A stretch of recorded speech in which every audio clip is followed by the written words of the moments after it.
जय जय रघुवीर समर्थ श्रीमत दासबोध दशक 14वा अखंड ध्यान नाम समास 3 कवित्व कळा निरूपण नाम श्रीराम समर्थ कवित्व शब्द सुमनमाळा अर्थ परिमळ आगळा तेने संत षटपद कुळा आनंद होये।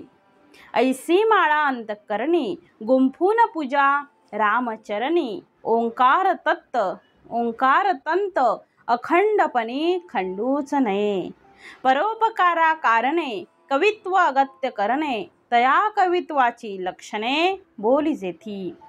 श्रीराम समर्थ श्री समर्थानी दशक 14वा ज्याचं नाव आहे अखंड ध्यान नाम आणि त्यामधील समास 3 कवित्व कळा निरूपण नाम याचं विवरण समर्थ आज आपल्याला करायला घेत आहेत। समर्थानी आता कवित्वाची लक्षणं कोणती आहेत, नानाविध प्रकारची कवित्वाची लक्षणं आहेत आणि ती नेमकी कोणती आहेत ती या समासामध्ये समर्थ आपल्याला सांगत आहेत। समर्थानी श्रीमद दासबोधामध्ये अगदी सूक्ष्मातला सूक्ष्म अभ्यास तिथं आपल्याला दिलेला आहे, कारण साधकाला सगळं कळालं पाहिजे, आपल्याला सगळ्याचं ज्ञान असणं गरजेचं आहे। त्यासाठी समर्थांचे किती प्रयत्न होते बघा। 450 वर्षापूर्वी समर्थांनी हे सगळं लिहून ठेवलेलं आहे आणि त्यामध्ये समर्थांनी कवित्वाचे लक्षणं, कवित्व कसं करावं, कवित्व कशाला म्हणावं, कवित्वाचे प्रकार कोणते आहेत आणि भगवंताला नेमकं कोणतं कवित्व आवडतं। कवित्वाचे खूप प्रकार आहेत, पण भगवंताला कोणतं कवित्व आवडतं, भगवंताला कोणाचे गुणगान आवडतात, भगवंताला कोणतं कवित्व प्रिय आहे ते या समासामध्ये समर्थांनी वर्णन केलेलं आहे। आणि म्हणून समर्थ म्हणतात आहे कवित्व शब्द सुमनमाळा अर्थ परिमळ आगळा तेने संत षटपद कुळा आनंद होये। म्हणजे श्री समर्थ म्हणतात आहे की कवित्व, आता कवित्व म्हणजे काय आहे तर समर्थांनी दिलेला आहे कवित्व शब्द सुमनमाळा अर्थ परिमळ आगळा। मग कवित्व म्हणजे काय आहे तर शब्दरूपी फुलांची माळा आहे। काय आहे शब्द सुमन माळा, सुमन म्हणजे फुलं, म्हणजे कवित्व शब्द सुमन माळा सगळ्या प्रकारचे शब्द हे एकत्र येतात आणि कवित्व आगळा वेगळा सुगंध त्याच्यामध्ये फुलांसारखा, म्हणून तिथे दिलेला आहे कवित्व शब्द सुमन माळा अर्थ परिमळ आगळा। म्हणजे त्याचा अर्थ असा आहे की त्या फुलाचा जसा फुलाचा आगळा वेगळा सुगंध आहे त्याच्या योगे समर्थ म्हणतात संत रूपी तेने संत षटपद कुळा आनंद होये। म्हणजे समर्थ म्हणतात त्याच्या योगे संत रूपी भुंग्यांच्या कुळाला काय आहे आनंद होये, आनंद होतो आहे। आणि म्हणून समर्थ पुढे देतात आहे ऐसी माळा अंतःकरणी, कोणती ऐसी माळा अंतःकरणी कुठली गुंफून पूजा रामचरणी ओंकार तंत अखंडपणी खंडूच नये।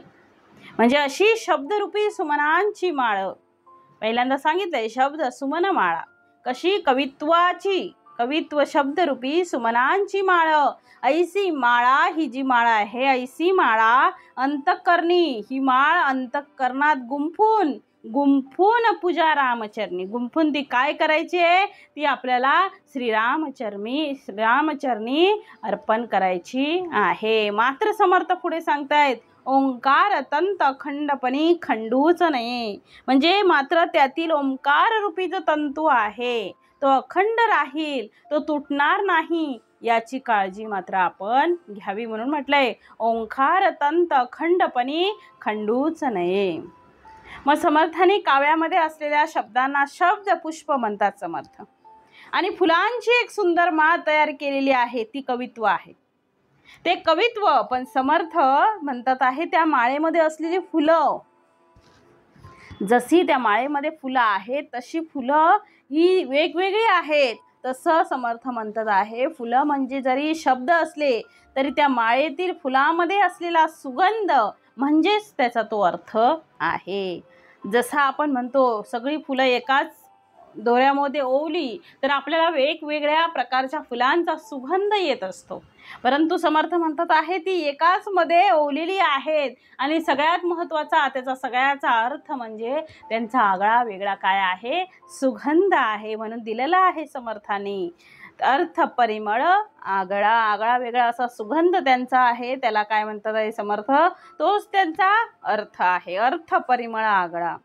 मग जशी फुलं वेगवेगळी दिसतात, आता फुलं वेगवेगळी दिसतात म्हणजे त्यांचा सुगंध सुद्धा वेगवेगळा आहे हो. जसं चाफ्याचं फुल वेगळं आहे, जास्वंदीचं फुल वेगळं आहे, मोगऱ्याचं फुल वेगळं आहे.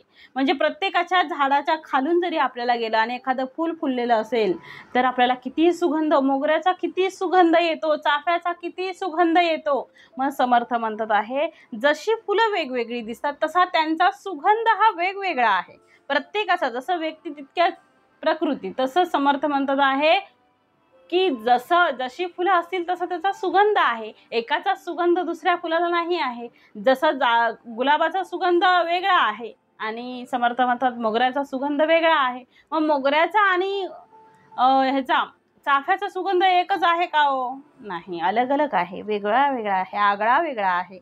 मग समर्थ म्हणतात तसं त्यांचा फुलांचा सुगंध पाहून आपण ते फुल ओळखतो. आपल्याला फुलांचा स्मेल जरी आला, आपण एखाद्या वाटेने जात असेल आणि वाऱ्याने त्या फुलांचा स्मेल येतो आपल्याला, जर फुलं कुठे फुललेली असेल तर आपल्याला वास आला, वासावरून आपण बरोबर सांगतो की इथे कुठेतरी मोगरा फुललेला आहे, कुठेतरी चाफा फुललेला आहे, कुठेतरी शेवंती फुललेली आहे. मग असं आपण हे बरोबर अचूक सांगतो. मग समर्थ तेच म्हणतात आहे, कुठेतरी जाई फुललेली आहे, जाईचा किती सुगंध वास येतो, जाई जुई. मग त्याचा सुगंध बघून, सुगंध घेऊन आपण फुल ओळखतो. मग फुलाची परीक्षा करतो. मग ज्या फुलाला सुगंधच नाही, ज्या फुलाला सुगंधच नाही त्या फुलाची तशी किंमत नाही आहे, ते फक्त दिसण्यापुरतं आहे. त्याप्रमाणे आम्ही जर कुणाला सुगंध शब्द पुष्प वापरले असतील आणि त्यामध्ये अर्थाचा जर सुगंध नसेल तर त्या शब्दांनाही अर्थ नाही हो, ते शब्दांनाही किंमत नाही आहे. जसं समर्थ म्हणतात कापसाची माळ, कापसाची माळ गळ्यात घातल्यानंतर ती फुलासारखी दिसते, ते फक्त दिसण्यापुरतं आहे. जसं आपण एखाद्या आता गणेश चतुर्थी सुरू झाले की आपण ते कापसाच्या माळा करतो बघा, तर मध्ये अशी टिकली लावतो, चारी बाजूने ते कापसाची माळ तयार करतो आणि सुंदर माळ, अगदी खरोखर फुलं आहेत असं लांबून भासतं. ती माळ बघितल्यावर ते वाटतच नाही की ही कापसाची माळ आहे, परंतु ती कापसाची असते, परंतु त्याला सुगंध आहे का हो? नाही, ती लांबून दिसण्यापुरतं ते आहे, पण त्याला सुगंध काही येत नाही. म्हणून समर्थ म्हणतात आहे फक्त ती दिसण्यापुरती आहे. तसंच समर्थाने दिले आहे की असे शब्द हवेत की ज्यामध्ये अर्थाचा परिमळ म्हणजे सुगंध आहे आणि त्याची माळ ती आम्ही कोणाला अर्पण करावी, तर इथे सांगितलेली आहे कोणाला अर्पण करावी, गुंफून पूजा रामचरणी, श्रीरामांच्या चरणी आपण ती अर्पण करायला हवी, भगवंताला ती अर्पण करावी. आणि त्यामुळे खरा जर आनंद होईल तो संत षटपथ कुळेला आनंद होईल. कोणाला? संत षटपथ कुळेला आनंद होणार, खरा आनंद. याचा अर्थ 6 पायांचा असलेले भुंगे. असं म्हणून सांगितलंय ऐसी माळा अंतःकरणी. काय सांगितले? ऐसी माळा अंतःकरणी गुंफून पूजा रामचरणी, ओंकार तंथ खंडपणी खंडूच नये. मग समर्थाने इथे श्री गणेशाची आठवण केलेली आहे. म्हणजे समर्थाने इथे श्री गणेशांचं वंदन केलेलं आहे. समर्थ म्हणतात आहे की शब्द म्हटले की सृष्टी आली, तसं काव्यसृष्टी म्हटली, काव्यसृष्टी, शब्दसृष्टी, वेगवेगळ्या प्रकारच्या सृष्टी आहेत तो. मग शेवटी सृष्टी आली की ती सृष्टीचा पहिला शब्द कोणता आहे? सृष्टी आली की पहिला शब्द कोणता हो? ओंकार. ओम, ओम, ओंकार. समर्थ म्हणजे या 3 शब्द ओम, ओंकार याचा उच्चार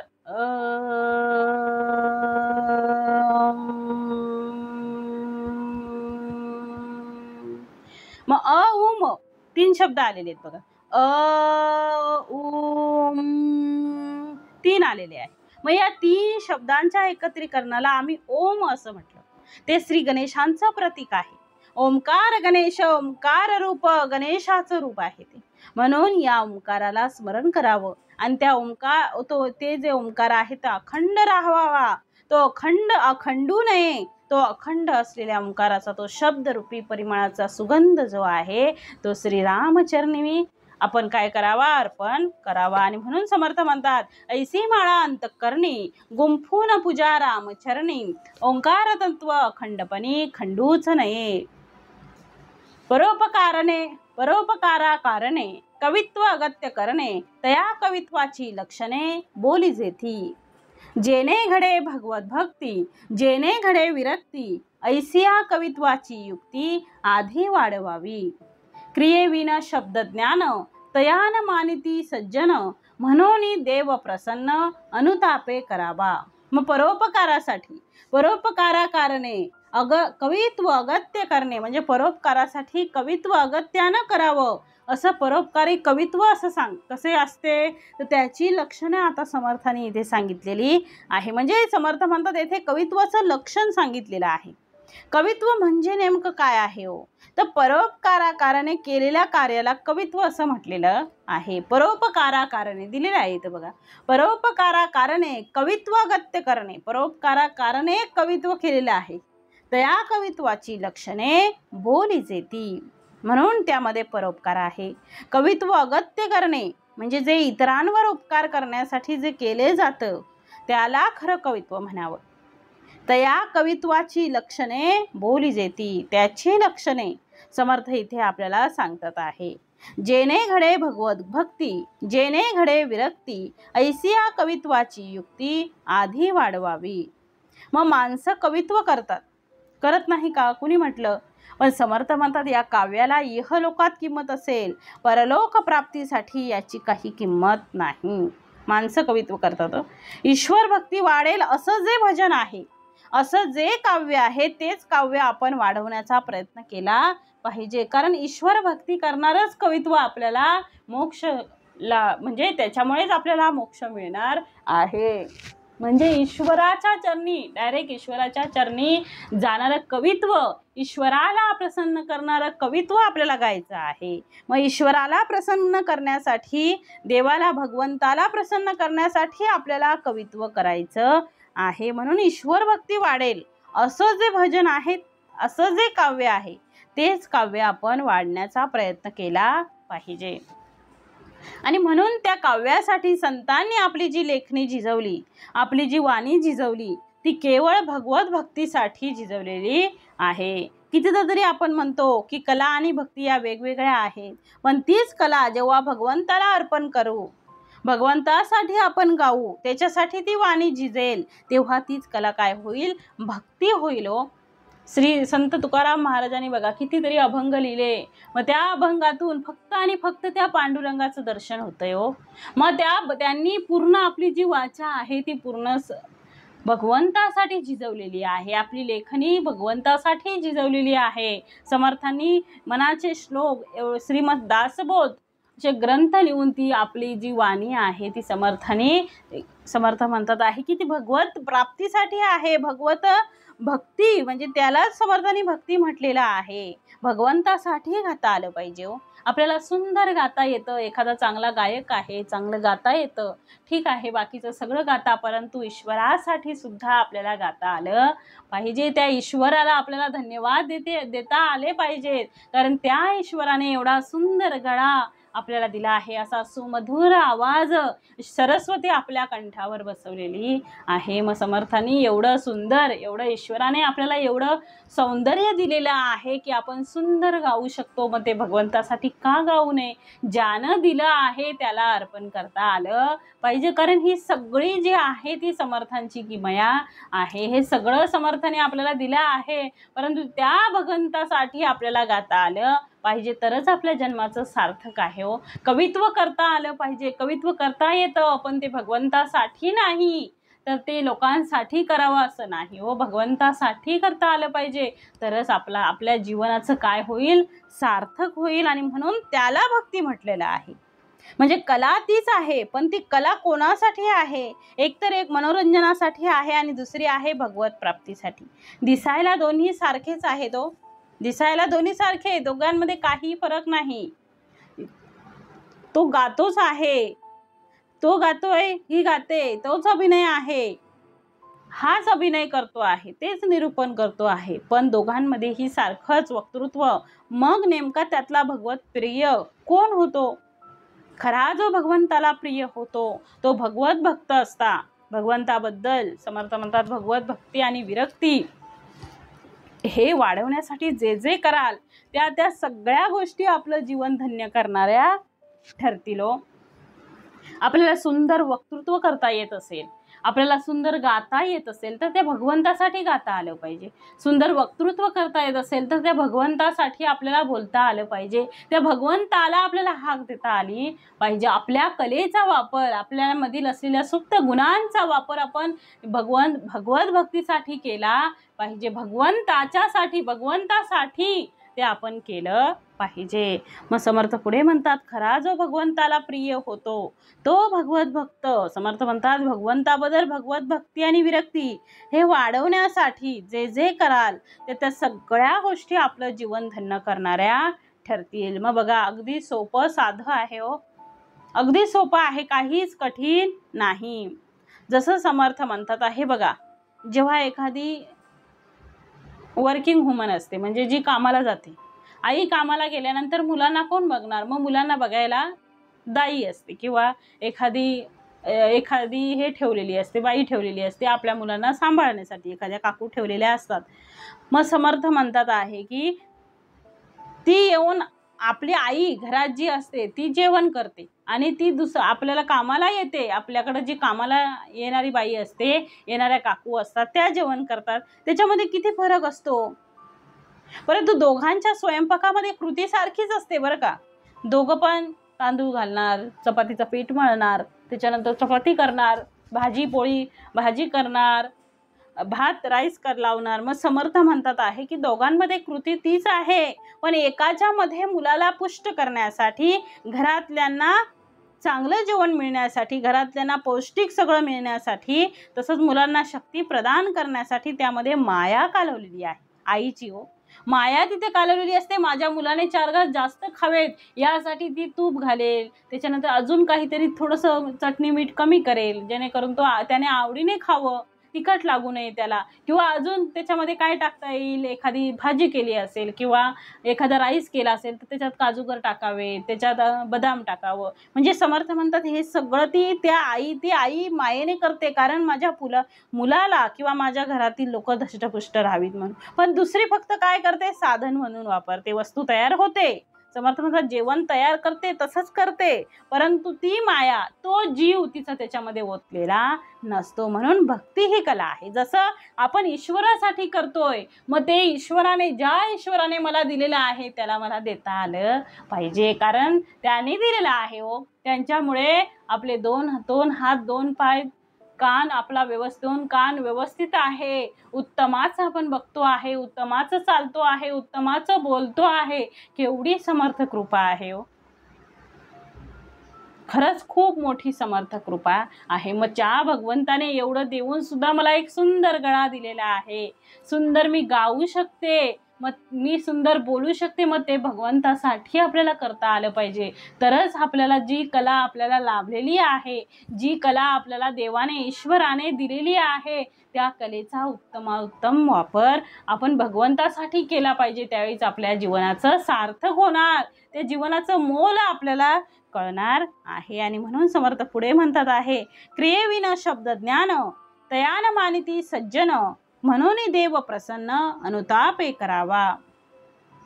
मग ज्या योगे समर्थ म्हणतात भगवत भक्ती वाढेल, ज्या योगे भगवत भक्ती वाढेल, विरक्ती घडेल, अशा कवित्वाची निर्मिती व्हावी. आणि म्हणून जे उपाय करणं गरजेचं आहे ते आपण आधी केले पाहिजेत. कारण समर्थ म्हणतात क्रियेविना शब्द ज्ञान, क्रियेशिवाय शब्द ज्ञानाला सज्जन लोक महत्त्व देत नाहीत. म्हणजे क्रिया झाली पाहिजे तिथे, जर क्रिया झाली नसेल तर कोणीही तिथे मानणार नाही. म्हणून क्रियेविना शब्द ज्ञान तयान मानिती सज्जन म्हणून देव प्रसन्न अनुतापे करावा. म्हणून आधी अनुतापाने देवाला प्रसन्न करून घ्यावं. काय करावं, देवाला प्रसन्न करून घ्यावं. म्हणून अनुभवातून प्राप्त झालेलं प्रचितीचं ज्ञान आणि मग ते काव्य रूपामध्ये उतरलं, आणि तर ते काव्य हे ईश्वराला प्रिय असतं. जसं सज्जन लोक त्याला शिरोधार धरतात, सज्जन लोक आहेत ते क्रिया बघतात, क्रियेशिवाय त्याच्यावर विश्वास ठेवत नाहीत. अनेक लोक लिहितात पण तुकोबारायांचे अभंग मात्र संबंध विश्व आपल्या डोक्यावर घेऊन नाचतायत. काय कारण असेल? तर ज्ञानोबांनी लिहिलेली ज्ञानेश्वरी, त्यातील असलेल्या ओवी लोक मुखामध्ये स्वरचार सारखी वापरून व्यवहार करतात आहे, म्हणजे मुखामध्ये सतत वापरतात आहेत.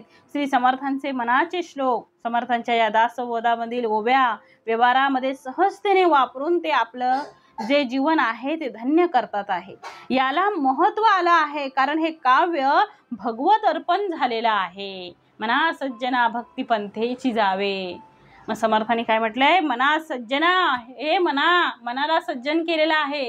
हे मना सज्जना भक्ती पंथेची जावे. हे मना, तुला कुठे जायचंय? भक्ती पंथेला जायचं आहे. भक्ती तुला करायची आहे, मनाला सांगतात आहे, कारण मन आपलं भरकटलेलं असतं.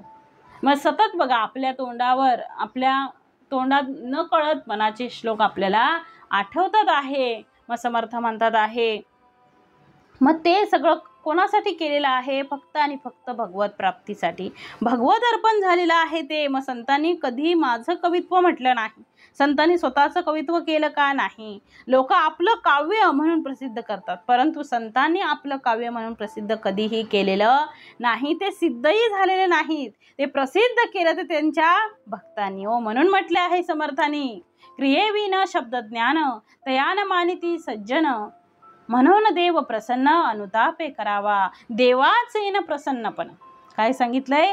देवाचेन प्रसन्नपणे जे जे घडे बोलणे ते ते अत्यंत श्लाघ्यवाने, या नाव प्रासादिक. म्हणजे देवाच्या प्रसन्नतेने, त्यांच्या कृपेने जे जे बोलणं बोलले जाते ते अत्यंत प्रशंसनीय असते आणि त्याला प्रासादिक असं म्हटलेलं आहे. म्हणजे समर्थाने 3 प्रकारचे काव्य सांगितले आतापर्यंत.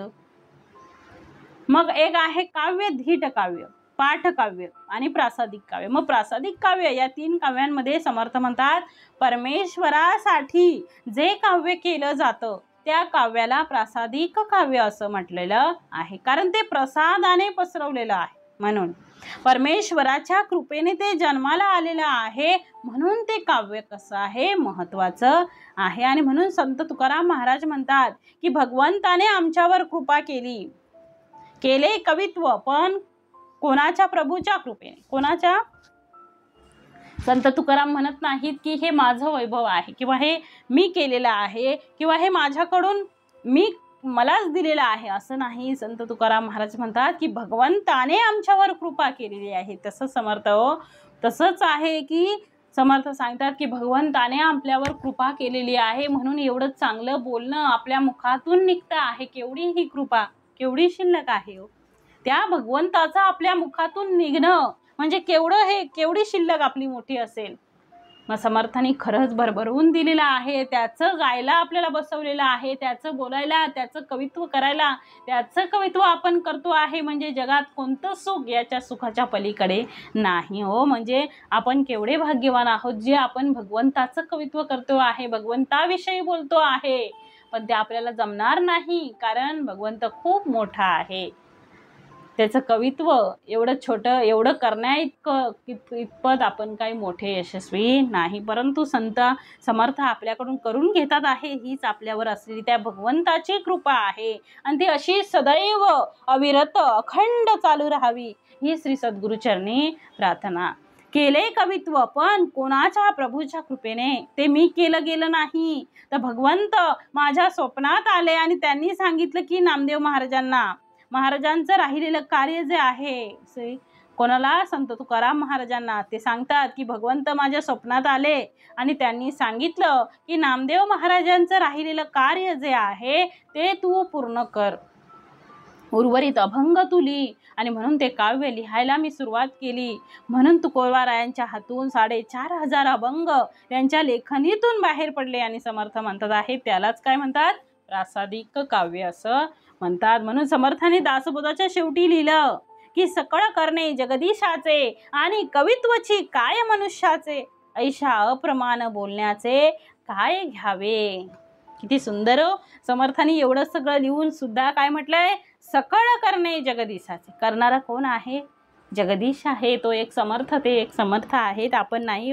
करणारा अलग, करता धनी वेगळाची. आपण फक्त त्याच्या हातातला बाहुला आहोत. आपल्याला फक्त ते म्हणजे कार्यरत करतो आहे. समर्थ आपल्याकडून ते करून घेत आहेत भगवंत. म्हणून सकळ करणे जगदीशाचे आणि कवित्वची काय मनुष्याचे, ऐशा अप्रमाण बोलण्याचे काय घ्यावे, हे माझं नाही आहे. म्हणून म्हटलंय, मी करता ऐसे मनसी तेने तू कष्टी होसी, राम करता म्हणता पावसी, यश कीर्ती आणि प्रताप. म्हणजे सगळं तो करणारा आहे. मी फक्त काय आहे हो, मी फक्त माध्यम आहे. बोलणारा तोच आहे, सांगणारा तोच आहे, करणारा तोच आहे. मी फक्त काय आहे, माध्यम आहे. माझा देह हा जो आहे हे माध्यम आहे. त्याचं गुणगान गाण्याचं त्याचं ते माध्यम आहे. आणि म्हणून पुढे म्हटलेलं आहे समर्थाने, मी करता ऐसे मनसी तेने तू कष्टी होसी, राम करता म्हणता पावसी, यश कीर्ती प्रताप. मग सगळं तो करणारा आहे. मी फक्त माध्यम आहे. लोक तो करणारा म्हणत नाहीत, मी करणारा आहे असं म्हणतात आणि फसतात. आणि म्हणून त्या काव्यांना किंवा त्यांच्या कुठल्याही कृतीला फारसं यश मिळत नाही. सगळं करा आणि भगवंतावर सोडून द्यावं. फळाची अपेक्षा न करता आपण जर एखादं कार्य केलं तर समर्थ 100% त्या फळाची फळ जे आहे ते आपल्याला देतातच देतात. जर त्या फळाच्या आशेने कार्य केलं काहीच मिळणार नाही. मग काळ बदलला, ते काव्य मग काळानुसार ते बदलत जातं. 700 वर्ष झाली पण ज्ञानोबांची ज्ञानेश्वरी आजही शिरसावंदे आहे बघा. जगाने आदर्श मानावा आणि जगाने आपल्या नित्य पाठामध्ये ठेवावं असं पसायदान ज्ञानेश्वर महाराजांनी सगळ्या जगाला दिलं आहे. हे सगळ्या जगाचं काय आहे, शांतीपीठ आहे. आणि समर्थांनी केलेली काव्य पहा, कल्याण करी रामराया, हे समर्थांच्या संप्रदायातील पसायदान वाचा.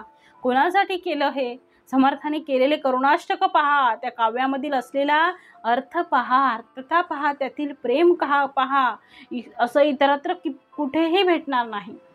किती शब्द मिळतील, आगळे वेगळे शब्दांबरोबर आलेला भक्तीचा सुगंध खूपच वेगळा. म्हणून तो भक्तीचा सुगंध आपल्यामध्ये आला पाहिजे. म्हणून समर्थ म्हणतात, जिथे भक्ती जन्माला येते त्या ठिकाणी असलेली कला ही भक्ती रूप होते आणि भगवंताला ती अर्पण केली जाते. आणि मग तो भगवंत अशी भक्ती करणाऱ्याला प्रसन्न होतो. आणि म्हणून समर्थ म्हणतात आहे, देवाचे न प्रसन्नपणे जे जे घडे बोलणे ते ते अत्यंत श्लाघ्यवाने, या नाव प्रासादिक. धीट पाठ प्रासादिक. आता दिलंय बघा, समर्थाने 3 प्रकार सांगितलेले आहेत काव्याचे. धीट, दुसरा पाठ आणि तिसरा प्रासादिक. ऐसे बोलती अनेक तरी हा त्रिविध विवेक बोली जेल. धीट, पाठ आणि प्रासादिक असे काव्याचे 3 प्रकार आहेत. आणि अशा या 3 प्रकारांबद्दल येथे आता विचार सांगितलेला आहे. मग धीट म्हणजे काय, पाठ म्हणजे काय आणि प्रासादिक काय, याचा सगळ्याचा अर्थ समर्थाने इथे दिलेला आहे. धीट म्हणजे धीटपणे केले, धैर्याने केलं. धीटपणे केलं म्हणजे काय, धैर्याने केलं जातं. ऐसी बोलती, धीट म्हणजे धीटपणे केले, जे जे आपुल्या मनास आले, बळेची कवित्व रचिले, या नाव धीट बोलीजे. पाठ म्हणजे पाठांतर, बहुत पाहिले ग्रंथांतर, तया सारिखा उतार आपणही केला. म्हणजे धीट म्हणजे जे जे आपल्या मनात आले त्यावर बळेच धीटपणेचे कवित्व रचले जातं, त्याला धीट असं नाव दिलेलं आहे. पाठ म्हणजे पाठांतर. अनेक ग्रंथांचा अभ्यास केल्यावर त्यांच्या धर्तीवर आपणही काव्य रचले, त्यास पाठ म्हणावं. आणि समर्थ म्हणतात, जे जे दृष्टी सपडले शीघ्रची कवित्व जोडिले, दृष्टी पडिले त्याची वर्णिले, भक्ती वाचून जे केले त्या नाव धीट पाठ. मग जे जे दृष्टीस पडलं त्यावर जे शीघ्र कवित्व केलं जातं, ज्यात भक्ती नसते हो, त्याला धीट पाठ. दोन्ही एकत्र धीट पाठ असं नाव आहे. मग समर्थ म्हणतात, कशाला धीट म्हणायचं, तर धीटपणे केलं म्हणून धीट. बळजबरीने केलं, शब्द शोधून आणले आहेत, शब्दरचना व्यवस्थित आली पाहिजे, वृत्तांत बसला पाहिजे, सगळ्या प्रकारची ओढाताण करून ते सगळं कवित्व जबरदस्तीने भरलं जातं, त्याला धीट असं म्हणतात. पाठ म्हणजे पाठांतर, बहुत पाहिले ग्रंथांतर, तया सारिखा उतार आपणही केला. पाठ म्हणजे पाठांतर आहे. एखादं काव्य आम्ही वाचतो. काही लोक कविता शिकताना काय करतात, अनेकांच्या कविता वाचतात आणि त्या 50 50 म्हणजे 50-100 कविता वाचून झाल्या की 51वी कविता स्वतः करतात. काय हो तुम्हाला कोणी कवित्व शिकवलं? नाही, आम्हाला ते स्फुरत नाही होते. ते 100 लोकांचं वाचलं, त्याच्यातनं काही काही घेऊन तुम्ही ते लिहिलं गेलं. त्याला चौर्य कला म्हणतात, चौर्य काव्य. म्हणून समर्थ म्हणतात अशा प्रकारचं पाठकाव्य जे आहे ते ऐकलं, ते वाचलं, ते लिहिलं, आपल्या मनाने काहीतरी जोडून तयार केलं, मग ते पाठांतर असतं. असं पाठांतराचं काव्य खूप केलं जातं. आता संतांनी केलेलं काव्य पहा, त्या काव्यामध्ये काव्याची लयकारी आहे, त्यांचा भाव पहा आणि सामान्याने केलेला तुम्ही भाव पहा. मनाचे श्लोक म्हणजे भुजंग प्रयात वृत्त हे एका वेळी 12 अक्षर, यमाचा म्हणजे पहिलं अक्षर ह्रस्व, दुसरं दीर्घ, अशा प्रकारचं ते काव्य 4 वेळा य य य आला पाहिजे आणि म्हणून काव्य भुजंग प्रयात झाला. मग समर्थांनी सांगितले, पण समर्थांच्या मनात श्लोकांची बरोबरी जगाच्या पाठीवर कोणीही करू शकणार नाही. त्याचं कारण असं आहे, कारण ते काव्य कसं आहे हो, ते भक्तिरूप आहे, कोणाच्या स्पर्धेसाठी नाही, ते भक्तीसाठी केलेलं आहे, भक्तीने केलेलं आहे, ते भगवंतासाठी निर्माण झालेलं आहे, त्याच्या भावातून निर्माण झालेलं आहे. आणि म्हणून समर्थ म्हणतात ते प्रासादिक काव्य आहे. धीट म्हणजे जबरदस्ती, पाठांतर म्हणजे याचं वाचून पुढचं काव्य केलं जातं. म्हणून सांगितलंय, शीघ्रची कवित्व जोडिले, दृष्टी पडिले तेची वर्णिले, भक्ती वाचून जे केले त्या नाव धीट पाठ. मग समर्थ पुढे म्हणतात आहे, कामिक रसिक शृंगारिक, कामिक रसिक शृंगारिक, वीर हास्य प्रस्ताविक, प्रस्ताविक, कौतुक विनोद अनेक, या नाव धीट पाठ. मन झाले कामाकार, तैसेची निगती उद्गार, धीट पाठे परपार पाविजेत नाही. म्हणजे धीट आणि पाठ या शब्दांचा अर्थ आपल्याला सांगितलेला आहे. काव्याचे जे प्रकार आहेत 3 प्रकार, धीट, पाठ आणि प्रासादिक. जे धीट आहे ते धीटपणे केले जातं, अनेकांचं वाचून त्यानुसार शीघ्र काव्य करणे त्याला धीट काव्य म्हणतात. आता पाठ काव्य जे पाठ केलं जातं, जे आमच्या स्मरणात आहे त्याप्रमाणे नक्कल करणं पाठांतरामध्ये येतं. पाठ म्हणजे काय, पाठांतर हो. आणि समर्थाने याचं वर्णन दुसऱ्या ओवीत केलं आहे. म्हणजे तुमच्या समोर आलेल्या कुठल्याही काव्याचा प्रकार हा जर भक्ती सोडून असेल, परमेश्वर सोडत असेल, तर ते सगळं काव्य धीट पाठ काव्य आहे. एकतर ते धीटपणामध्ये मोडेल, नाहीतर पाठामध्ये मोडेल, पण ते प्रासादिकामध्ये मोडणार नाही. प्रासादिकामध्ये जे काव्य मोडते ते काव्य माणसाला भगवंताकडे नेते हो, ते भगवंताची वाट दाखवतं, भगवंतापर्यंत आपण तिच्याकडे जाऊन पोहोचतो. आणि म्हणून सगळ्या संतांचे सगळं काव्य हे प्रासादिकच असतं. आणि म्हणून समर्थांनी त्यांचं अजून वर्णन केलेलं आहे की समर्थांनी पुढे आता सांगितलेत, कामिक रसिक शृंगारिक वीर हास्य या रसाने युक्त आणि ज्यात काही आश्चर्यजनक गोष्टी म्हणजे विनोद प्रास्ताविक वगैरे असतं त्याला धीट पाठ म्हणतात. मग ज्या काव्यामध्ये नवरसांचा वापर केलेला आहे, 9 प्रकारचे रस कोणकोणते, हास्य रस, करुण, अद्भुत रस, शृंगार रस, शांत भयानक रस, विवत्स रस, रौद्र रस, म्हणजे सगळं प्रासादिक काव्य म्हणता येणार नाही याला. त्या रसांचा व्यापार आहे, पण त्या 9 रसांवर अधिपत्य गाजवणारा पण आता समर्थ म्हणतात आहे भक्ती रस, हा सगळ्यांचा काय आहे, राजा आहे. आणि म्हणून म्हटलेला आहे समर्थांनी, व्हावया उदर शांती, करणे लागे नरस्तुती, तेथे केली जे विपत्ती त्या नाव धीट पाठ. मग आता समर्थ म्हणतात आहे इथे की धीट पाठ पोटातील भुकेची आग शांत करण्यासाठी मनुष्याची स्तुती करण्याकरता जी विद्वत्ता प्रकट झाली त्याला त्या काव्याला धीट पाठ म्हटलेलं आहे. म्हणून म्हटलंय, व्हावया उदर शांती, करणे लागे नरस्तुती, तेथे केली जे विपत्ती त्या नाव धीट पाठ. विपत्ती म्हणजे बुद्धी. इथे काव्य करत असताना माझं पोट भरलं पाहिजे या दृष्टीने काव्य केलं जातं. मग पहिल्या काळी राज दरबारामध्ये बघा काही कवी तसे असायचे, ते राजाचं मोठं वर्णन करायचे आणि ते राजाचं वर्णन दरबारात ऐकवलं जायचं. आता तो कशासाठी वर्णन करत होता राजाचं, तर राजाचा मोठेपणा का गातो आहे, त्याचा अंतरी भाव नाही आहे. त्याचं उत्तर आहे व्हावया उदर शांती, म्हणजे समर्थ म्हणतात पोट भरण्यासाठी आहे. पोट भरण्यासाठी त्याची स्तुती केल्याशिवाय त्याचं पोट भरत नाही. म्हणून समर्थ म्हणतात तेव्हा त्याला अशीच त्याची स्तुती करणारा भाट निर्माण होतो. पण समर्थ म्हणतात की भगवंताची स्तुती केली पाहिजे, नरस्तुतीला महत्त्व नाही हो. आणि म्हणून म्हटलेलं आहे कवित्व नसावे धीटपाठ, कवित्व नसावे खटपट, कवित्व नसावे उद्धट, पाषांड मत. म्हणजे कवित्व धीटपाठ नसावं किंवा ते ओढून ताडून केलेलं ओढून ताणून केलेलं नसावं. तसंच ते उद्धट किंवा पाखंड मताने युक्त नसावं. मग समर्थ म्हणतात पाषांड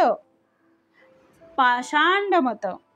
पाषांड मत म्हणजे जे काव्यशास्त्राला वेदांना संतांना सोडून आहे त्याला पाषांड असं म्हटलेलं आहे. तसं काव्य उपयोगी नाही हो. अशा प्रकारे आध्यात्मिक दृष्टीने विचार करता धीटाला महत्त्व नाही, पाठाला महत्त्व नाही, प्रासादिकाला महत्त्व आहे. म्हणून कवित्व नसावे खटपट, पण लाखो लोकांच्या जिभेवर संतांनी केलेलं काव्य अनेक वर्षापासून, अनेक शतकापासून, अनेक दशकापासून आजही ते जिभेवर वास करतात आहे. म्हणून समर्थ म्हणतात पहिलेच बघा, मना सज्जना भक्ती पंथेची जावे. मना सज्जना म्हटलं की पुढचं आठवणारच, भक्ती पंथेची जावे, तरी श्री हरी पाविजे तो स्वभावे. मग लहान मुलांचं पण बघा, तरुणांच्यावर मुखांचं बघा, संतांचं प्रासादिक काव्य जर असेल तर त्यांच्या जीवनाला दिशा, त्यांच्यावर संस्कार करण्याची वेगळी कारणं येणार नाहीत, काही करायचं कारण नाही. म्हणून आपल्या समर्थ म्हणतात आहे की आपल्याला आपल्या मुलांना लहानपणापासूनच आपण त्याच्या अंगावर बसवलं, म्हणजे ते अंगवळणी पडलं पाहिजे. लहानपणापासूनच आपण त्याला दररोज संध्याकाळी शुभंकरोती, तसंच आरती म्हणायला लावणं किंवा पोथी वाचणं हे सगळं आपण शिकवलं पाहिजे. कारण आता समर्थ म्हणतात बालभक्तीमध्ये हे सगळं शिकवलं जातं. मुलांना बालसंस्काराला टाकावं, जेणेकरून त्यांना भगवंताची ओढ लागेल. कारण आज मुलांच्या मुखावर मोबाईलचा एवढा वापर झाल्यामुळे मुलांच्या मुखावर हिंदी चित्रपटांची गाणी अगदी सहज, काहीही न करता त्यांची सहज पाठांतर होतात. मग त्याच्या गीतांवर ते नाचतात. मग त्याच्यावर आपल्याला काय हसू येतं, आपल्याला आनंद होतो, माझ्या मुलाला हिंदी गाणं आलं, हे गाणं आलं, ते गाणं आलं. मग आपण टाळ्या वाजवतो, पण ते कौतुक करण्यापुरतं ठीक आहे. तरीसुद्धा संस्काराच्या दृष्टीने विचार करता त्यांच्याकडून गणपती स्तोत्र, शुभंकरोती, हे मनाचे श्लोक, रामरक्षा हे सगळं त्यांना म्हणता आलं पाहिजे. भूम्यरूपी त्यांच्याकडून म्हणून घेतलं पाहिजे. कितीतरी काव्य आहेत, मुलांना शिकवण म्हणून ते घेतली पाहिजेत. सद्गुरु स्तवन आहे, सद्गुरु पादुकाष्टक आहे, कितीतरी काव्य आहेत ती त्यांच्याकडून म्हणून घेतली पाहिजे. बालपणीच ज्या त्या गोष्टी आपल्याला आल्या पाहिजेत. वयाच्या 10 वर्षाच्या आत, म्हणजे लहानपणी आम्ही बालपणी करायचो, आमच्या आई वडील आम्हाला सांगायचे आरती करा. आम्ही सगळ्या आरत्या संध्याकाळी 7 वाजले की म्हणायला सुरुवात करायचो. देवाची दिवाबत्ती केली, संध्याकाळी सगळं आवरलं, आंघोळ वगैरे झाली. गावाकडे असल्यामुळे आंघोळ संध्याकाळची असायची. सकाळी फक्त स्कूल असेल तर सकाळी करायची, नाही तर संध्याकाळी करायची. मग संध्याकाळी जर सकाळी केली तर हातपाय धुवायचे, हातपाय धुवून आंघोळ करायची असेल आंघोळ करायचं आणि दिवाबत्ती करून आपण सगळीजणं आम्ही भावंड आरती करायला बसायचो. पण काय त्याच्यामध्ये मग्नता असायची हो, काय सूर लागायचे. कधी एकदा संध्याकाळ होते आणि आरतीला बसतो.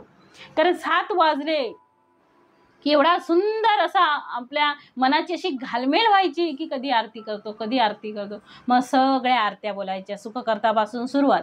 सगळ्या आरत्या बोलल्यानंतर समर्थ म्हणतात आहे की सगळं ते झाल्यानंतर आम्ही शुभंकरोती बोलायचो, आरत्या बोलायचो. त्याच्याशिवाय गोपाला गोपाला, देवकी नंदन गोपाला, रघुपती राघव राजाराम कितीतरी बोलायचं. एवढा आनंदाने की वाटायचं दररोजच गणपती येऊन बसलेत आमच्या घरी. अशा आरत्या आमच्याकडं व्हायच्या. म्हणजे किती आनंद वाटायचा हो त्यावेळी. आता आपल्याला काय वाटतं, कोण मला हसेल, कोण बोलेल, कोण लाजेल. आपण लाजून हसू, कोणतरी हसेल म्हणून आपण करत नाही, परंतु त्याच्यामध्ये वेगळाच आनंद आहे हो. खरंच खूप आनंद आहे. त्या काही वेळासाठी, त्या अर्ध्या पाऊण तासासाठी आपण एवढे त्या भगवंतामध्ये विलीन होतो की आपल्याला इकडचं तिकडचं काही आठवत नाही. मस्तपैकी टाळ त्या याच्या गजरामध्ये खूप सुंदर एकमेकांना साथ देऊन आम्ही त्या आरत्या करायचो, परंतु तो खरा आनंद त्याच्यामध्ये होता हो. खूप छान वाटायचं, खूप छान, मन प्रसन्न होऊन जायचं आणि मग अभ्यासाला बसायचं. मग बालपणी या गोष्टी असल्या पाहिजे. वयाच्या 10 वर्षाच्या आत मुलांचं हे पाठ असलंच पाहिजे. आता ते पाठ मुलांचं होत नाही, याचं कारण असं आहे की मुलं जे ऐकतात तेच त्यांचं पाठ होतंय. मोबाईल आणि टीव्ही यामध्ये त्यांना काही मनाचे श्लोक ऐकायला मिळणार नाहीत. आई वडील म्हणायला तयार नाहीत, आजी आजोबांचं ऐकत नाहीत. मग त्या मुलांवर संस्कार कसे होतील? त्या मुलांवर संस्कार होण्यासाठी त्या मुलांचा कान धरावा, नीट बसवावं आणि त्यांच्याकडून ते करून घ्यावं. तुम्ही त्यांच्याकडून जोपर्यंत ते पाठ होत नाही तोपर्यंत ते पाठ करून घेतलं पाहिजे. म्हणून समर्थाने इथे म्हटलंय, कवित्व नसावे वादांग, कवित्व नसावे रसभंग, कवित्व नसावे रंगभंग दृष्टांतहीन. मग काय म्हटलंय? कवित्व वादंग वाजवणारं नसावं, अथवा ते रसभंग करणारं नसावं. तसंच समर्थ म्हणतात रंगभंग करणारं अथवा दृष्टांतहीनही ते नसावं. कवित्व नसावे पाल्लाळ, कवित्व नसावे बाष्पळ, कवित्व नसावे कुटिळ लक्षणीया. मग कसं कवित्व नसावं समर्थ इथे सांगतात. तर आता इथे नकार सांगितलेला आहे. कसं असावं याचा विचार आपण मागे केला, म्हणजे आता केलाय, पण आता समर्थ कसं नसावं ते सांगतात आहे. कवित्व नसावं खटपट, कवित्व नसावं बाष्कळ, रसाचा भंग होईल असं सुद्धा कवित्व नसावं. काव्यामध्ये दृष्टांत असतात, पण कालिदासांचं काव्य वाचा, दृष्टांताचा पाऊसच आहे हो. ज्ञानेश्वरांची ज्ञानेश्वरी वाचा, दृष्टांताचा पाऊस आहे. जे दृष्टांत आहे तो सिद्धांत झालेले आहेत. काय सामर्थ्य होतं, समर्थाने किती दृष्टांत दिलेले आहे आणि त्यातही ते प्रासादिक आहेत. म्हणून समर्थ म्हणतात पाल्हाळ नसावं, म्हणजे जे लोकांना कंटाळवाणं वाटतं ते नसावं. हीन कवित्व नसावे, बोलिलेची न बोलावे, छंदभंग न करावे मृदाहीन. मग समर्थ म्हणतात हीन दर्जाचं कवित्व नसावं, त्यात पुनरावृत्ती नसावी, छंद वृत्त वगैरेंचा नियमांचा भंगही केलेला नसावा, निर्दोष काव्य असावं. ज्याच्यामध्ये समर्थ म्हणतात आहे अशा प्रकारे कवित्व नसलं पाहिजे. व्युत्पत्तीहीन,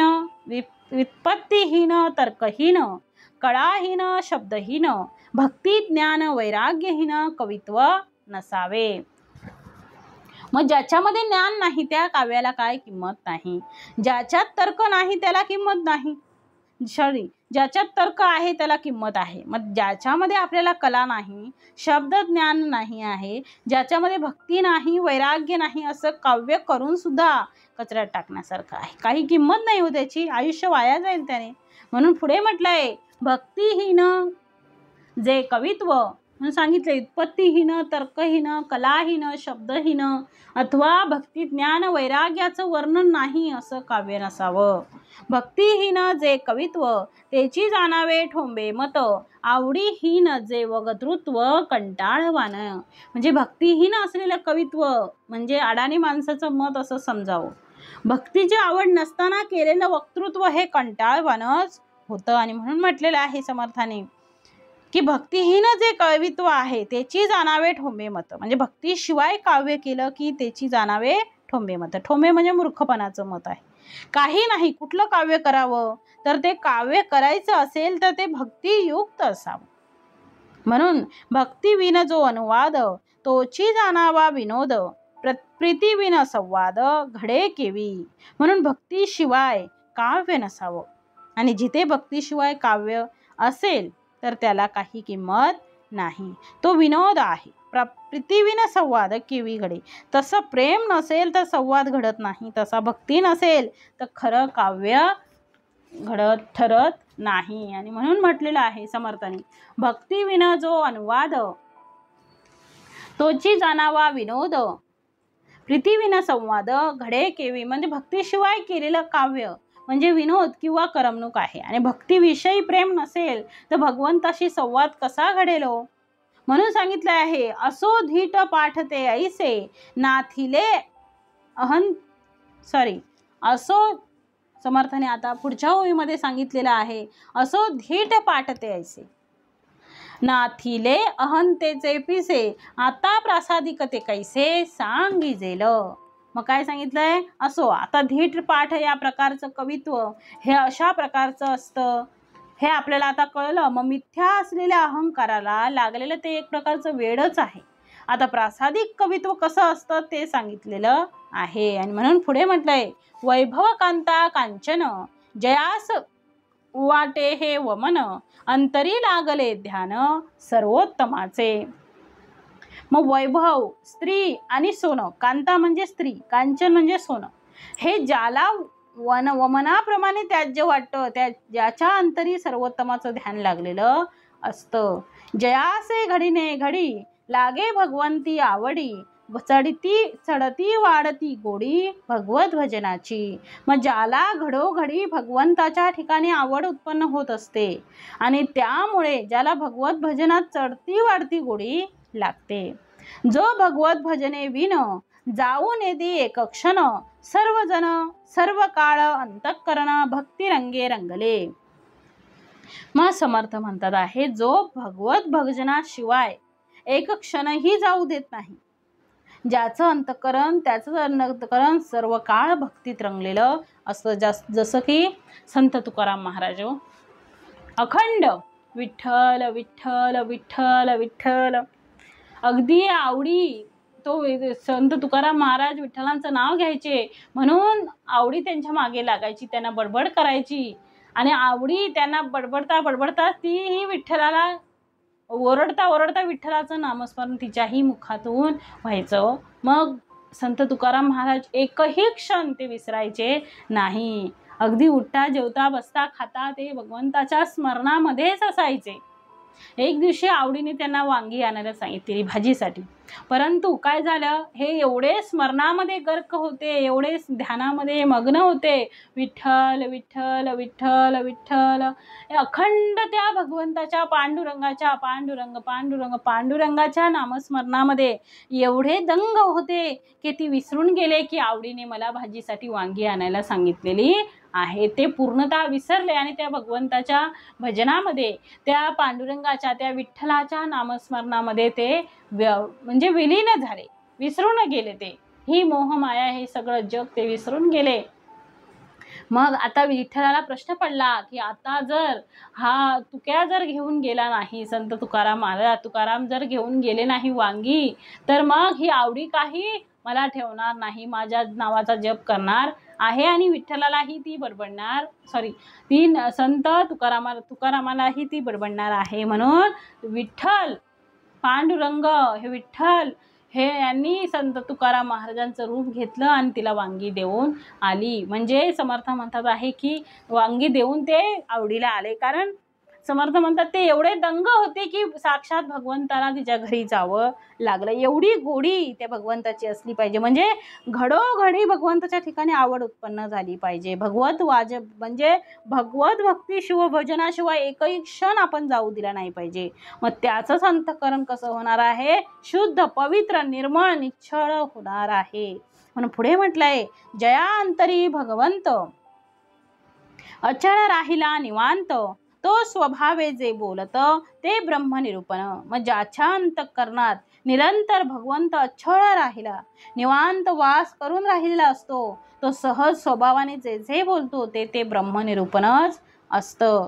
काय सांगितले, अंतःकरणात निरंतर भगवंत अचळ आहे, निवांत वास करून राहिलेला आहे, शुद्ध, ज्याच्या मनात कधीही कपट नाही, कोणाबद्दल वाईट विचार नाहीत, कोणाबद्दल तळमळ म्हणजे कोणाशी असं वाईट बोलणं नाही, कोणाला वाईट उद्गार नाहीत किंवा पुढे बोलणं नाही. त्याचं मन अंतःकरण एवढं शुद्ध एवढं पवित्र की त्याच्यामध्ये काय भगवंतच वास करून आहे. तो सहज स्वभावाने जे जे बोलतो ते काय होतं, ब्रह्मनिरूपणच होतं. मग अंतरी बसला गोविंद तेने लागला भक्ती छंद भक्तीविना अनुवाद अनेक नाही. मग त्यांच्या अंतरी गोविंद राहिला असल्याने त्याला भक्तीचा छंद लागलेला असतो आणि त्यामुळे भक्तीशिवाय दुसरा विषयच त्याच्या बोलण्यात येत नाही. बघा, काही माणसं आपल्याला भेटतात की आपल्याला भगवंताची ओढ लागते हो. काही माणसांच्या सहवासामध्ये राहिलं की वाटतं केवढा भगवंत चांगला आहे, किती उत्तम आहे, किती बोलतात ते भगवंताविषयी. म्हणजे त्याच्या पूर्ण बोलण्यामध्ये सगळं भगवंताचेच विचार असतात. म्हणजे ती व्यक्ती किती धन्य असावी हो. चालता बोलता येता जाता तो भगवंताचं स्मरण करत आहे, म्हणजे तो भगवंतामध्ये किती मग्न झालेला आहे किंवा भगवंताची त्याला किती गोडी लागलेली आहे हे त्याच्यावरून कळतं. म्हणजे किती निस्वार्थ भावनेने निर्मळ मनाने तो भगवंताचे गुणगान गातो आहे. व त्याच्या प्रत्येक बोलण्यामध्ये भगवंत आहे. म्हणून म्हटलंय आवडी लागली अंतरी तैसीच वदे वैखरी भावे करुणा कीर्तन करी प्रेम भरे नाच तू. म्हणजे आवडी लागली अंतरी. आवडी कुठे लागली? अंतरी, अंतरंगामध्ये आवडी लागलेली, आवड लागलेली आहे. अंतरंगात आवड लागली तर आपल्या बाह्य रंगामध्ये दिसणार ना ती. अंतरंग जर आपलं शुद्ध असेल, पवित्र असेल, समर्थ म्हणतात अंतरंग जर उत्तमाचं असेल तर समर्थांनी सांगितलेलं आहे की बाह्य काया अंतर काया जर लखलखीत असेल तर बाह्य काया सुद्धा कशी होणार? लखलखीत. अंतर काया अंतर मन जर स्वच्छ असेल तर बाह्य काया सुद्धा लखलखीत दिसते. काही काही माणसं बघा किती साधी सिंपल राहतात तरी पण किती उजळ, किती सुंदर आणि त्यांच्याकडे सतत पाहावं असं वाटतं. कारण त्यांचं अंतर्मन जे आहे ते शुद्ध आणि पवित्र आहे आणि त्याच्यामुळे त्याचा सुगंध तो त्यांचा वर उमटलेला आहे. मग आवडी लागली अंतरी. जर अंतरी आवडी असेल, अंतरामध्ये त्या भगवंताची गोडी असेल, तैसीच वदे वैखरी, तशीच आपली वैखरी बोलणार आहे. म्हणजे मनात भक्तीची अत्यंत आवड असली तरच वाणी त्याप्रमाणे भक्तीविषयी बोलते. भावे करुणा कीर्तन करी प्रेम भरे नाचतो. मग तो अत्यंत प्रेमाने करुणेने भगवंताला आळवीत कीर्तन करून प्रेम भराने नाचतो आहे. मग भगवंती लागले मन तेने नाठवे देह भान शंका लज्जा पळून दुरी ठेली. मग काय सांगितलंय? भगवंती लागले मन. भगवंताच्या ठिकाणी मन जडलेलं आहे आणि त्यामुळे त्याला देहभान उरत नाही. त्यामुळे शंका आणि लोकलाज त्याच्यापासून तो दूर पळून जातात. आणि म्हणून पुढे म्हटलेलं आहे भगवंती लागले मन तेने नाठवे देह भान शंका लज्जा पळून दुरी ठेली. तो प्रेम रंगे रंगला तो भक्तीमध्ये तो भक्तीमध्ये मातला तेने अहंभाव घातला पाया तळी. मग तो प्रेमरंगात रंगून जातो, भक्तीच्या मदाने उन्मत्त होतो आणि त्यावेळी असं वाटतं की अहंभावाला जणू पायदवी तोडवीत आहे म्हणजे अहंकाराला, माझ्यामध्ये जो ग आहे, माझ्यामध्ये जो अहंकार आहे त्याला मी पायाने तोडवीत आहे. आणि म्हणून म्हटलंय तो प्रेमरंगी रंगला. कधी?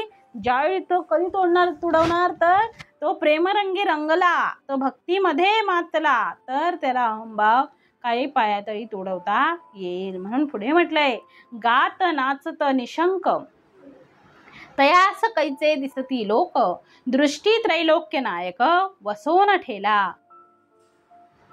मग समर्थ म्हणतात जे प्रमाणे उन्मत्त होऊन नाचतात, गात असतो त्याला लोक दिसतील तरी कसे? त्याच्या दृष्टीत त्रैलोक्य नायक भगवंतच भरून राहिलेला असतो. म्हणजे तो भजनामध्ये, कीर्तनामध्ये एवढा दंग होतो की त्याला माणसांची पूर्ण काय होते? भुली पडल्यासारखी होते. त्याला काहीच आजूबाजूला दिसत नाही, फक्त मी आणि माझा भगवंत.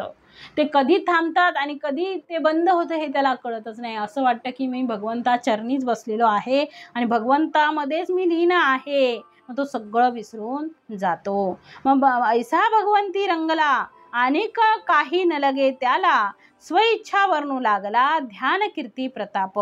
मग असा जो समर्थ म्हणतात भगवंताच्या ठिकाणी रंगून गेलेला असतो त्याला दुसरं काही नको असतं. आपल्या स्वतःच्या इच्छेनुसार भगवंताच्या रूपाचे, अनेक प्रकारच्या कीर्तीचे, प्रतापाचे तो वर्णन करत असतो. म्हणून पुढे दिलंय ऐसी भगवंती गाच नाचत निशंक तयास कैचे दिसती लोक दृष्टी त्रैलोक्य नायक वसोन ठेला. ऐसी भगवंती रंगला अनेक काही न लगे त्याला स्वइच्छा वर्णू लागला ध्यान कीर्ती प्रताप. नाना ध्याने नाना मूर्ती नाना प्रताप नाना कीर्ती तया पुढे नरस्तुती ऋण तुल्य वाटे. मग आता काय म्हटलंय समर्थानी की तो भगवंताची अनेक प्रकारची ध्याने, अनेक प्रकारच्या मूर्ती, भगवंताचे विविध पराक्रम आणि अपार कीर्ती यांचं वर्णन करू लागतो आणि त्यापुढे नरस्तुती करणं त्याला कसपटासारखं वाटतं. म्हणजे अत्यंत तुच्छ वाटतं. त्याचे असो ऐसा भगवत भक्त, जो ये संसारी विरक्त, तया समानती मुक्त साधूजन. म्हणजे असा जो या संसारात जन्माला येतो तो भगवंत भक्त असतो. तो या संसारापासून कसा असतो, संसारात जन्माला येतो परंतु संसारापासून विरक्त राहतो. त्याचे भक्तीचे कौतुक, तया नाव प्रासादिक, सहज बोलता विवेक प्रगट होय. म्हणजे हे जे त्याचं कौतुकास्पद काव्य होतं त्याला प्रासादिक काव्य म्हणतात आणि त्यातून सहजच विवेक आपल्याला प्राप्त होत असतो, प्रगट होत असतो. ऐका विवेक, ऐका कवित्व लक्षण, केलेच कर निरूपण, जेने निवे अंतःकरण श्रोत यांचे. मग आता कवित्वाच्या लक्षणाचे पुन्हा निरूपण करूया. म्हणजे त्या योगे श्रोत्यांचं अंतःकरण नक्कीच निवेल असं समर्थ म्हणतात आहे. म्हणून पुढे म्हटलंय, कवित्व असावं निर्मळ, कवित्व असावे सरळ, कवित्व असावे प्रांजळ अन्वयाचे. मग समर्थांनी म्हटलंय आता कवित्व कसं असावं ते पुन्हा सांगितलं आहे, जेणेकरून आपल्या पण मनाला शांती भेटेल आणि कळेल कसं असावं. कवित्व निर्मळ असावं, सरळ असावं, सोपं असावं, प्रांजळ असावं आणि अनुभवाने युक्त असावं. कवित्व असावे भक्तिबळे, कवित्व असावे अर्थागळे, कवित्व असावे वेगळे अहंतेसी. मग भक्तीच्या बळावर ते कवित्व निर्माण झालेलं असावं, भक्तीच्या बळावर ते कवित्व निर्माण झालेलं असावं, ते अर्थ गंभीर असावं आणि अहंभाव विरहित असं हे काव्य असावं. कवित्व असावे कीर्तिवाड, कवित्व असावे रम्य गोड, कवित्व असावे जाड प्रतापविषयी. म्हणजे त्या कवित्वात भगवंताची महान कीर्ती वर्णिलेली असावी, ते रम्य गोड आणि भगवंताच्या प्रतापाच्या वर्णनाने भरलेलं उत्कृष्ट असं असावं. कवित्व असावे सोपे, कवित्व असावे अल्परूपे, कवित्व असावे सुलभे चरणबंद, मृदू मंजुळ कोमळ, भव्य अद्भुत विशाळ, गौल्य माधुर्य रसाळ भक्तिरसे. मग कवित्व सोपं असावं, छोटंसं असावं, सुलभ असावं आणि चरणांची नियमबद्ध रचना असलेलं असावं. कवित्व भक्तिरसाने भरलेलं आणि म्हणून मृदू मंजूळ कोमळ तसंच भव्य अद्भुत विशाल व्यवस्थित रचना असलेलं माधुर्ययुक्त आणि रसाळ असं कवित्व असावं. आणि म्हणून पुढे समर्थ म्हणतात, अक्षरबंद पदबंद, नाना चातुर्य प्रबंध, नाना कौशल्यता छंदबंद, धाटी मुद्रा अनेक, नाना युक्ती नाना बुद्धी, नाना कळा नाना सिद्धी, नाना अन्वये साधी, नाना कवित्व. मग उत्तम कवित्वात पुढील काही गोष्टी असाव्यात असं समर्थ म्हणतात. काय काय असाव्यात? अक्षरबंद, पदबंद, पद म्हणजे पदबंद म्हणजे चित्रकाव्य, नाना चातुर्य प्रबंध, चतुराईने रचना केलेलं नाना प्रबंध असावे, नाना कौशल्यता छंदबंद, कुशलतेने रचलेले छंद बंध आणि नाना धाटी मुद्रा अनेक, धाटी नाना मुद्रा असाव्यात. पुढे समर्थ सांगतात, नाना युक्ती नाना बुद्धी, नाना कळा नाना सिद्धी, नाना अन्वये साधी, नाना कवित्व, नाना साहित्य दृष्टांत, नाना तर्क धात मात, नाना संमती सिद्धांत पूर्व पक्षेसी. मग समर्थ म्हणतात आहे की त्यात नाना युक्ती, नाना बुद्धी, नाना कला, नाना सिद्धी, नाना अन्वय साधणारं अनेक प्रकारचं कवित्व असावं. त्यात अनेक प्रकारचे साहित्यिक दृष्टांत, नाना तर्क, त्यांची स्थापना, त्यांचं खंडन, तसंच पूर्व पक्षासह नाना संमती आणि नाना सिद्धांताचे निरूपण असावं. आणि म्हणून पुढे म्हणतात, नाना गती नाना विपत्ती, नाना मती नाना स्फूर्ती, नाना धारणा नाना धृती, या नाव कवित्व. मग समर्थ आता म्हणतात, नाना मती, नाना उत्पत्ती, नाना मती स्फूर्ती, धारणा, नाना धृती ज्यात असतात त्याला कवित्व म्हणावं. शंका आशंका प्रत्युत्तरे, नाना काव्ये शास्त्रे शास्त्राधारे, तुटे संशये निर्धारे निर्धारिता.